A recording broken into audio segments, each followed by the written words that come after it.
Stock market में रोज नए heroes बनते हैं, लेकिन आज जिस इंसान ने पेशेंस को प्रॉफिट बनाया वो ऑफिशियली रिटायर हो गया। वॉरेन बुफे इन्वेस्टर नहीं, इंस्टीट्यूशन है। वॉरेन बुफे ने 94 की एज में रिटायरमेंट अनाउंस किया। Almost 8 decades of investing. जब बाकी लोग रिटायरमेंट में रेस्ट ढूंढते हैं, बुफे ने रिटायरमेंट के समय में लेगेसी छोड़ी। 11 साल की एज में पहला स्टॉक परचेज किया। He bought 3 shares of cities service preferred at $38 each.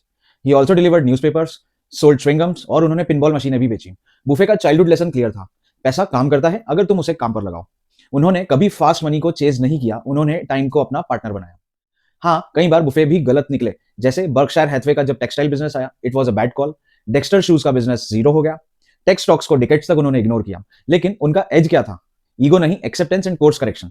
Buffet के वर्ड्स में, mistakes fades but lesson compounds. आज बर्कशायर हैथवे दुनिया की मोस्ट रेप्यूटेड होल्डिंग कंपनी है। बुफे के investments Coca Cola, American Express, Apple में है। यह है डिकेड लॉन्ग कन्विक्शन।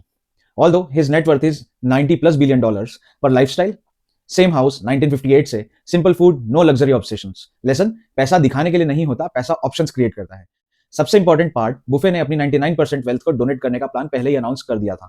उनके शेयर्स एनकैश करके लग्जरी में नहीं जा रहे हैं। Majority wealth will go to Bill and Melinda Gates Foundation. बाकी का पैसा उनके बच्चों के चैरिटेबल ट्रस्ट में जाएगा, जिसका अल्टीमेट गोल है एजुकेशन, हेल्थ केयर और poverty removal.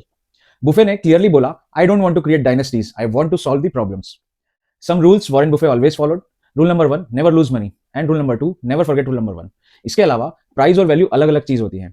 Patience is greater than intelligence. Compounding तब काम करती है जब तुम वेट कर सकते हो।